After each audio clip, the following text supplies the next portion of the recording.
Bonjour à toi chers spectateurs, Ghosts of War de Eric Bress.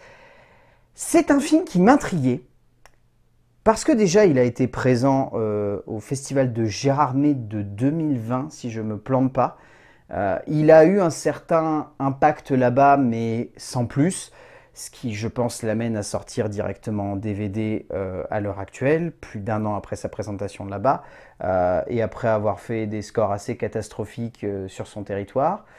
Mais au-delà de ça, ce qui m'intéressait, c'était le nouveau long métrage, quasiment 16 ans après sa dernière réalisation, de Eric Bress, réalisateur de L'Effet Papillon. Donc je me suis dit, il a mis 16 ans à faire ce film, ça doit être pour une bonne raison. Le résumé pour faire simple, en pleine France, au cœur d'une seconde guerre mondiale qui semble toucher à sa fin, une unité de l'armée américaine, progressant jusqu'à Berlin, va prendre la relève d'une garnison basée dans un étrange manoir, laissé à l'abandon par les nazis. Une bonne raison. Alors je ne l'ai pas, la bonne raison à la fin du film. Je vois ce qu'il a voulu raconter. Je vois la base de ce qui semble être une histoire plutôt prenante, cherchant à jouer sur un certain contexte et à jouer sur une certaine imagerie et une certaine ambiguïté qui est supposée porter un récit tout son long. Là-dessus, il n'y a pas de souci. Mon gros problème, c'est que je pense que Eric Bress s'est encore perdu sur un besoin de conceptualiser une œuvre de cinéma. Ce qui peut être une idée intéressante, notamment quand tu prends la relève de James Wong sur les destinations finales en prenant le 2, ou que tu as envie de plonger un personnage dans une situation particulière avec l'effet papillon. Ce qui peut être une bonne idée. Là, on est sur un récit qui sonne comme très classique dans sa base et qui cherche justement à exploiter plutôt des outils de cinéma de genre dans un contexte où on n'a pas forcément plus que ça l'habitude d'avoir justement ce cinéma de genre qui se greffe, ce qui peut être une très bonne idée. Mon problème, c'est que Eric Bress base l'entièreté de son métrage sur un twist final que je ne vais pas vous spoiler parce que ça serait vraiment inutile et pour le coup, ça gâche vraiment l'entièreté du métrage. Mais pour moi, ce twist final rend toute l'œuvre inutile.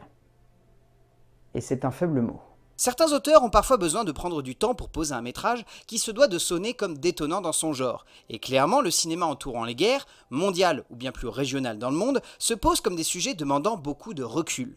Eric Bress a donc pris son temps, depuis sa dernière réalisation, pour construire son nouveau long métrage. Une œuvre qui résonne, malheureusement, comme un projet se reposant trop sur un twist de fin pas forcément assez impactant pour relever le poids d'un métrage résonnant comme trop anecdotique et simpliste pour réussir à parfaitement nous embarquer dans son délire. En termes d'écriture, donc comme je le disais, Eric Bress a conçu une aventure qui se veut être une exploration à la fois des fantômes de la guerre, mais également des traumas qui parcourent les soldats lorsqu'ils arrivent justement à la fin d'une guerre.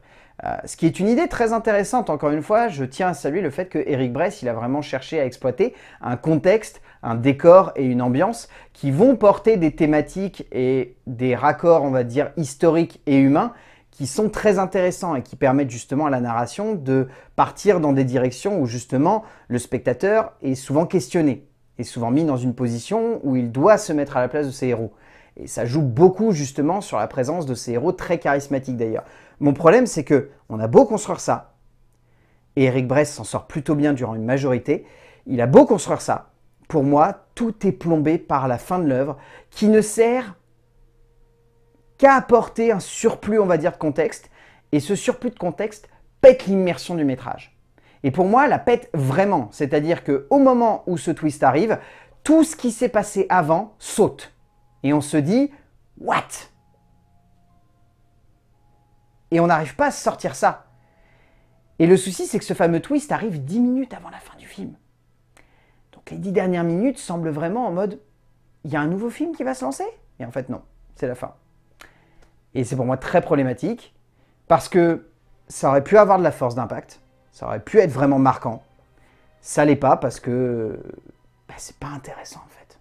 Bress développe des héros charismatiques. Cela est indéniable et les emmène au cœur d'un métrage où il emporte avec une certaine puissance une bonne partie de la narration pour développer des thématiques autour du trauma et de l'affect de la violence sur le front qui donnent de l'ampleur à la structure du scénario. Mais malgré la meilleure volonté d'un auteur qui se donne à fond pour son histoire, on ressent inévitablement à la fin de ce scénario une vacuité dramatique perturbante et maladroite, qui domine tout ce qui a pris place devant nous et qui fait perdre par là même toute une partie de l'ampleur dramatique et du contexte historique dans lequel ces personnages, charismatiques ou non, ont été emportés. En termes de mise en scène, Eric Bress veut une nouvelle fois jouer sur plusieurs, on va dire, tableaux. Ce qui était intéressant, par exemple, dans l'effet papillon. Dans l'effet papillon, c'était un truc tout bête, mais on avait ce côté fantastique, mêlé avec le côté très dramatique, et en même temps, ce côté un peu, on va dire, romantique. Ça a mêlé beaucoup de tableaux, l'effet papillon, et au final, à une certaine époque, ça a été vraiment un long métrage qui a beaucoup influencé pas mal de cinéastes de genre qui avaient envie justement d'aller dans cette direction, de mettre plusieurs couches, on va dire, de genre à un long métrage d'épouvante ou de fantastique et de construire, on va dire, plusieurs étages, on va dire, d'immersion et d'interrogation finalement. Et là, dans Ghosts of War, il y a cette envie, une nouvelle fois, de vouloir d'abord placer un contexte de guerre, pour jouer donc sur un film de guerre, placer un contexte dramatique, par le biais du contexte, c'est-à-dire la fin de la Seconde Guerre mondiale, et rajouter ce côté horrifique par-dessus, et voire limite fantastique.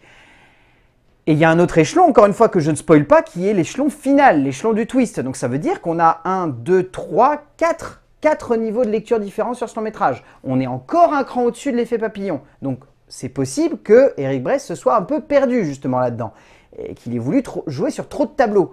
Et du coup, on est complètement perdu, nous, en tant que spectateurs. On se dit qu'on a eu les bases pour réussir à cerner une grande majorité du métrage et qu'on a à peu près réussi à comprendre les mécaniques de celui-ci, mécaniques qui sont d'ailleurs plutôt bien huilées dans une grande majorité, en termes de rythme, en termes d'esthétique. Le long métrage a vraiment des scènes très fortes. Je trouve notamment que la scène d'invasion des nazis de milieu de métrage est très très bien rythmée et très juste. Et elle arrive beaucoup à jouer justement sur le côté très brutal de la Seconde Guerre mondiale.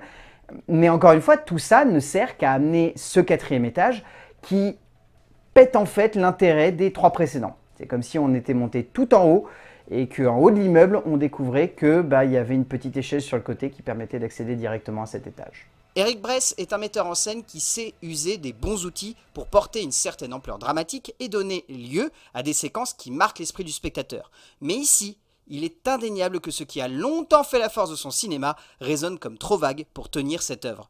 Il y a une portée dramatique et une maîtrise du rythme qui se ressent durant une grande majorité du métrage et qui permet à ce récit de tenir la route et de parvenir à nous embarquer dans un vrai potentiel qui se tient, encore une fois, durant les 3/4 du métrage, avant de se perdre dans un besoin de conceptualiser la base d'une œuvre qui aurait pu marcher sans ces artifices grossiers et clichés. En termes de casting, je trouve celui-ci bien mais sans plus. Que ce soit Kyle Gallner, que ce soit Alan Ritchson, que ce soit Theo Rossi, que ce soit Skylar Astin, que ce soit même Billy Zane. La grande majorité des acteurs s'en sort pas trop mal, mais n'arrivent pas forcément à imposer des interprétations plus que cela impactantes. Ce qui les rend impactantes, c'est les caractères des héros qui, comme je l'évoquais avant, sont très très bien construits par Eric Bress. Mais derrière, ça fonctionne pas plus que ça. Et pour moi, ça se ressent notamment dans l'interprétation principale qui a de l'idée, mais où on sent que l'acteur lui-même n'y croit pas forcément à 200%. Brendan Thwaites tente de porter le métrage, et il parvient durant une grande majorité de l'œuvre à le faire. Mais on sent également que l'acteur peine à rendre tout cela aussi impactant qu'il l'aurait souhaité, ce qui rend la fin beaucoup moins forte que souhaité. Au bout du compte, Ghosts of War, c'est un film maladroit, qui a des bonnes intentions, encore une fois, je tiens à le dire. Je ne trouve pas le long métrage complètement pourri jusqu'à la moelle. Je trouve juste que Eric Bress est un cinéaste qui s'est un poil perdu dans sa démarche, qui aurait dû se limiter un peu plus dans ses effets, qui aurait dû peut-être aller dans une direction beaucoup plus simple et se limiter à la base de son récit plutôt que de vouloir toujours en rajouter une couche supplémentaire comme il a un peu trop l'habitude de le faire. Et peut-être que là, son long métrage aurait été juste. Or, vu qu'il ne peut pas complètement se reposer sur ses acteurs et sur sa narration et son histoire, et du coup, Ghosts of War de Eric Bress est un film que j'ai pas forcément plus que cela envie de vous conseiller d'acheter en DVD ou en Blu-ray. Je pense que ça n'aurait pas vraiment d'intérêt et c'est pas un long métrage qui va faire date. Clairement pas. Et c'est un peu triste de se dire que Eric Bress a mis 16 ans à faire ce film. Parce que s'il doit attendre autant de temps pour nous proposer un nouveau long métrage, je suis pas sûr que tout le monde soit aussi patient. A plus!